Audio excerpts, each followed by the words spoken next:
Guys, good morning. Magpiplex ako ng itlog, guys, kasi Valentine's ngayon. Sure. Guys, binigay ng aking customer ang laki ng itlog. Ayan, guys, so, lalaki na itlog nila. Brown. Yan, ang itlog ng Europe. Yan. Itlog na lang ipiplex natin, guys. Kasi Valentine's ngayon.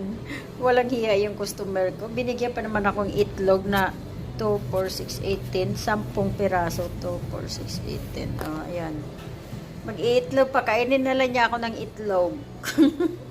Kaya magluluto talaga ako ng itlog, guys, ngayon. Kasi i-almusal ko na lang talagang itlog. Ayan, guys. Ganito yung kulay ng itlog nila dito. Hindi puti. Brown ang kulay ng itlog. So, ano masabi niyo mga anakes? Okay, guys. Thank you for watching. Flex ko lang itlog. Brown na itlog for Europe.